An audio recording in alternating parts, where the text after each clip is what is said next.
With the 2,000-gallon aquarium now emptied, I drained it to approximately 20% of its water volume. We can now begin to scape the tank and give it its much needed makeover. For months I've been waiting for everything to arrive from Aqua Decor, and it finally has. Surprisingly enough, what I'm unraveling right now is the background. It's so light, flimsy, and easy to go on. I was able to install it with all of the fish still in it. As you can see, my Asian arowana swimming around my feet, the geophagus and such, but you will notice there are fish missing from this tank, and we're going to have to address that here shortly, and I don't think the reason for their absence is what you'll expect. The plus side to this background is that it is lightweight and flimsy. The downside is it's lightweight and flimsy, so trying to install it with a 17-foot long background approximately into a tank of water, it wasn't that easy. I knew how I was going to install it though, which I was going to drill the top of it into the 1.5-inch thick acrylic bracing around the top with stainless steel screws, and at the bottom, so no fish can get behind it, I was going to place heavy rocks, giving it a much more natural look. Now, typically speaking though, you'll want to silicone this in place. But with too many big fish, it's going to work no matter what.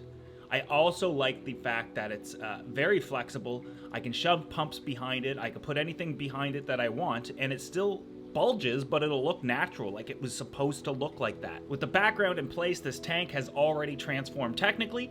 I can just call it a day right here and now, but we also need to install the main feature piece, which is this massive tree log that the fish can swim into and out of. This is one of the first times I've ever seen anything like this. In fact, it is the first time I've ever seen anything like this. The water here was a little murky, and I thought it was lining this background up, or this log up, sorry, perfectly. Now, typically speaking, you want to silicone it together and or zip tie it all together because it comes in pieces. However, I thought, well, since the fish can swim in and out of it, they might as well be able to swim in and out of it from any direction, and I can cover up any cracks or crevices that don't look that natural with moss later on. And this is where you can kind of see that that top log, fish can literally swim in and out of it. Now, I placed it in the corner because that's where my pump is, as well as the inputs to the filters, which we'll take a look at here in a little while. And I wanted the log to, the tree log to not only serve as a decoration and fish can swim behind it, find refuge, especially the smaller ones, getting away from the Asian arowana, which again, we're gonna have to address. But I also wanted to kind of hold the background in place in those crucial areas where we're definitely going to want it to. The beautiful part about these types of decorations is they do look incredibly natural, but they look better with time. Once we get some algae on them and once it starts getting detritus on it and that sort of thing, there's nothing like it. Now for a secret piece that arrived days later. Another log that's kind of tipped over, standing up by 3 little logs, 3 little branches. Looks absolutely incredible. You'll notice that while we'll be taking up a tremendous amount of visual space, technically we're not really taking up much swimming space nor floor space, which is going to come incredibly important in due time with the other fish that we will be adding to this aquarium shortly. Now here's what's going to turn this aquarium from a beautiful tank with a beautiful 3D background and, you know, these awesome, amazing logs to something above and beyond anything I've ever seen in the aquarium hobby that you can readily get. Vines. These, also made by Aqua Decor, are similar to any sort of tree roots, or maybe they're plant roots, or it kind of reminds me of a bog or something you might discover in the Amazon, something incredibly natural.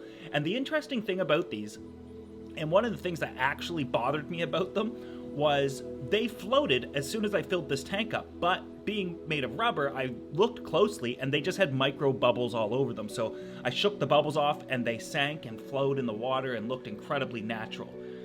They come in these little bunches, and I was gluing them in crevices and or just shoving them in places. And because they're not alive, if I don't like the look of it or if I've added too much, I can always remove some. I decided to add quite a bit. Now you'll also notice a lot of fake moss kind of draped everywhere. I ended up adding a lot more, but my camera died and it didn't capture that. However, this tank started looking incredible. Super, super natural, super interesting, and I can still have lids, so cuts down on humidity, as well as my Asian arowana from jumping. However, I do have an idea to expand this scape into the rest of the room, but only for camera, I should say. Whenever I'm not filming, the lids have to go back on. Whenever I am filming, I can take the lids off, and it will become part of the room. I have an idea, and we're going to have to get to that here shortly. Now, let's take a look at what the aquarium looks like right this second. So this is 2 days later. You'll notice that I've also added some rocks down to the bottoms and surrounding the roots and whatnot. I need more sand in this aquarium just to kind of cover the roots a little bit, maybe even cover the rocks a little bit. But pool filtration sand is now out of season, so it's tough to come by. So a couple of things that are only temporary in this aquarium. One, unfortunately, the Oscars. We only have 3 left, down from 7. The other 4 tiger Oscars, you'll remember, were monstrous in size compared to these 3. The reason why they're gone is quite simple. Anybody approaching his size, the Asian arowana, he beats them mercilessly. This is about the biggest fish he can have in there. You'll even look at the geophagus, but although they have really long fins, they're not that big of a fish, and they are max size at this point. He's just simply turned nasty. So I didn't have the heart to rehome these 3 because they're still technically doing really well, and we'll see how they do over time. I think that because he's red and these guys are, red or rustic in coloration, I think that perhaps he'll leave them be. And again, I didn't have the heart to rehome them at the same time. Oh, we also have, now that he's out, a random yellow Akara. I thought I got them all, but yeah, there's still one in there, and he's doing just fine. He hides amongst the roots and rocks, and we used to have a bunch in there, and I ended up taking them all out, but once we added the arowana back in, but he seems to be doing fine in there. You'll notice a couple of things. One is this big, annoying clump of plants. These are stem plants originally from my 700-gallon aquarium, which is grown out of control. We really need to do some maintenance on this. I'm not so sure if I'm lazy or if I hate trimming it, because after I do, it just looks less wild. But what I've been doing is when I do trim it, I just take it and I throw it in here, because if you don't know, Ambulia can serve as a floating plant as well, but I have so darn much in there. And it looks like it's settled around the top of this tree, but it is blocking out a lot of light, and I wouldn't mind the arowana getting a little bit more light to him. I am going to be keeping the lights on a little longer than typical just to accelerate algae growth and get things kind of broken in and more natural, but you'll also notice I have added a tremendous amount of that moss everywhere, especially on this tree over here. Again, it's only been in here for a few days, so once things settle, I add in some more substrate. This will look far more incredibly natural. I also like the fact that the fish can kind of get away from the arowana, yet the arowana has massive amounts of swimming space and incredibly happy. But he does like the surface to be clear of plants and whatnot. Even though he'll hang out underneath of these plants, I'm going to either remove them all or use them in another aquarium just to kind of brighten this up a little bit. You'll also notice where I placed the rocks back here to kind of hold the background in place, but after I've done that, I've kind of noticed that it didn't really need it. But now the aquarium is looking incredibly natural, and we've got the right types of fish in here. The pleco and other fish are in here somewhere. They're obviously not going to come out right this second, but I would love to get the Akara out of there.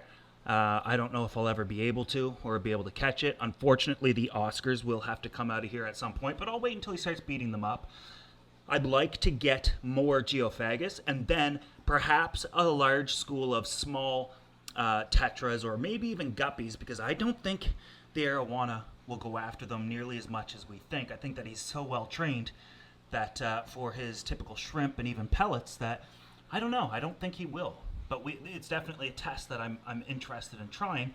And if I did guppies, then he'd have a renewing food source that would be pretty ethical. It looks like these two are still a pair and perhaps might go off and breed. But you'll notice that we get a little bit of light shimmer here, but not really anywhere else in the tank. And a lot of that has to do with the fact that the plants are just covering up and absorbing any sort of shimmer. You can see it off the background though.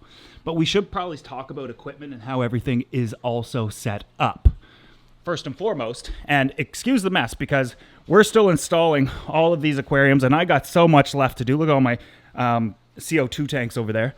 But we're using a single, I think this is about a 60 watt Hygger pendant light. I can't adjust the temperature. I can't adjust the brightness. It just turns on and off. That's it. But it's also the same one that's over on, I got 3 on the piranha tank, which looks absolutely glorious. For 60 bucks, I think they go for 55 bucks, something like that. So that is the only light lighting up the whole aquarium because I'm not really growing real plants besides the floating ones. However, I also have a tanning light installed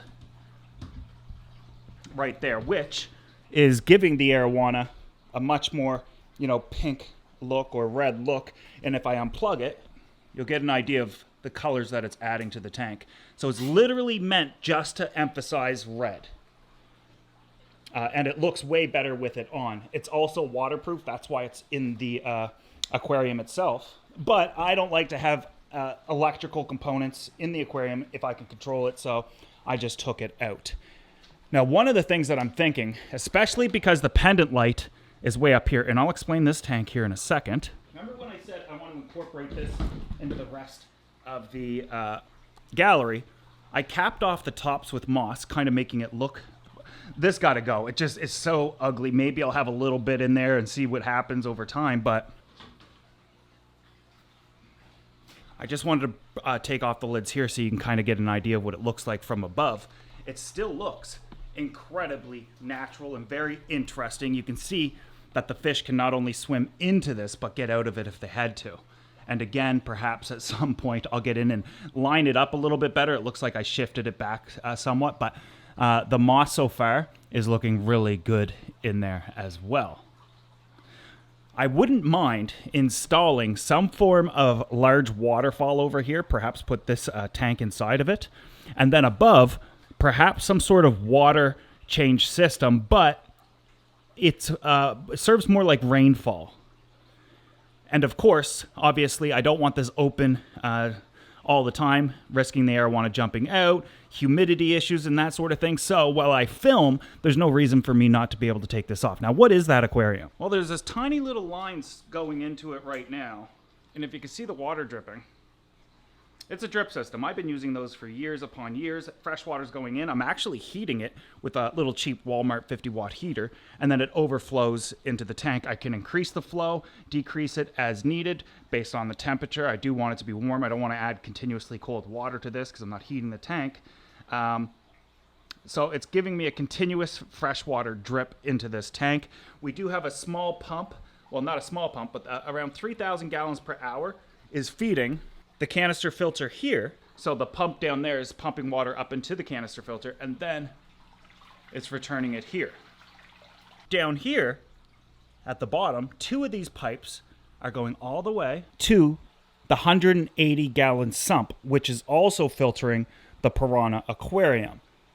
It has a massive amount of filtration capacity. I did a video on how I built this in the past, so make sure you check that out if you have any more curiosities, but it's running flawlessly. Now, all that extra water that I am adding to the 2000 has to go somewhere, and it's overflowing from here and then going outside into a drain. So as of now, that filter is not only filtering and supporting my piranha aquarium, which is doing really, really good. Plants are growing fantastic. Fish are doing fantastic.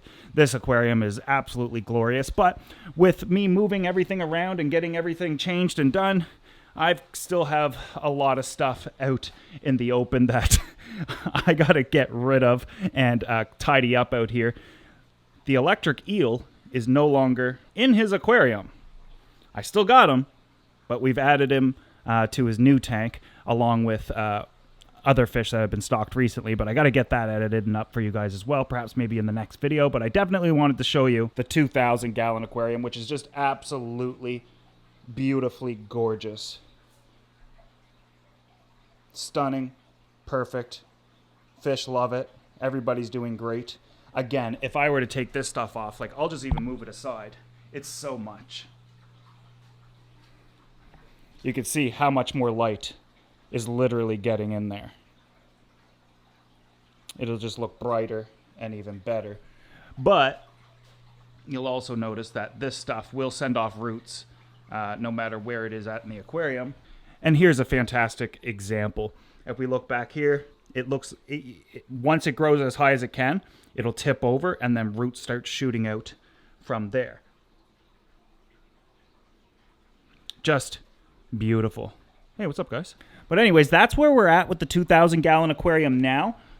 Moving forward. Oh, there's one of the other little characters from the tank, the sunshine pleco. A lot of people are always like, hey, where's this fish? Or where's that fish? Or where's this fish? Well, they don't all want to perform for me when I'm picking up the camera sometimes. But there you go. The Oscars are under there, just kind of chilling, hanging out. Very cool. This is a beautiful aquarium and looks really good. I don't know if I need that many vines or if I'll clip some out, or let me know in the comment section below what I need to kind of like change about this tank or add or that sort of thing. But right now, it's kind of just testing, seeing how everything's going. I do need to add in more fish that I already have to this aquarium, but I'm going to wait a few more days, you know, before I do that. And I think I'm going to remove a lot of this stuff as well. I'm not a huge fan of that much in there at this point. Like, this is a ridiculous amount, and it's around 6 inches deep. To keep it from dying, I often got to come in here and kind of mix it up, spread it out even more.